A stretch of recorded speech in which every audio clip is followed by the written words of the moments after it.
Bonjour et bienvenue sur le deuxième tutoriel de formation aux ordres de vente. Donc dans cette partie, nous allons voir comment imprimer un ordre de vente effectué précédemment, que ce soit sous sa forme électronique ou sous sa forme papier. Alors, pour cela, on accède à la fenêtre ordre de vente vue précédemment. Nous allons utiliser un devis dans le jeu de test qui a été fait pour la mairie de Montpellier. Voilà, avec un contact janvier qui possède une caractéristique intéressante, c'est d'avoir une adresse email. Donc si on veut envoyer un email, on clique sur le bouton avec l'imprimante. Enfin, si on souhaite aussi imprimer, pardon.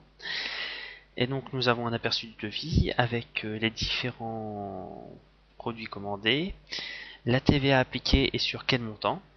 Donc nous voyons ici que la TVA est appliquée à 5,5 est appliquée sur 92 euros et que 10,45 € ne sont pas soumis à TVA, ce qui correspond au plateau malin. Ensuite, nous avons du document et toutes les informations légales, ainsi que le total hors taxes et TTC. Si l'on souhaite envoyer un mail, on clique sur la petite enveloppe avec la flèche orange. À partir de là, on choisit le contact.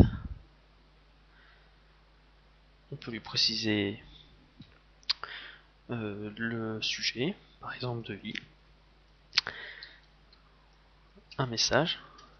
Il est possible aussi d'intégrer du HTML dedans, si vous y connaissez un peu. On valide l'envoi. Et là, Compierre se connecte directement au serveur mail et envoie le mail. Voilà. Donc nous allons pouvoir voir que dans la boîte de réception, nous avons un devis de Pierre avec voilà le devis. Et il correspond exactement à ce qu'on en avait vu. Voilà, la version basique de Compierre met ce filigrane lorsque l'on envoie un mail, ce qui est très sympathique et non utilisable en production, bien entendu. Donc on peut aussi imprimer au format classique. Donc si on clique sur imprimer, voilà, nous avons accès à la liste des imprimantes. Donc actuellement il est connecté à aucune imprimante, donc on utilise l'imprimante virtuelle, ce qui permet ensuite de sortir comme comme un papier classique. Voilà pour cette session. Je vais vous présenter dans le prochain tutoriel l'utilisation des rapports d'activité au niveau des ventes.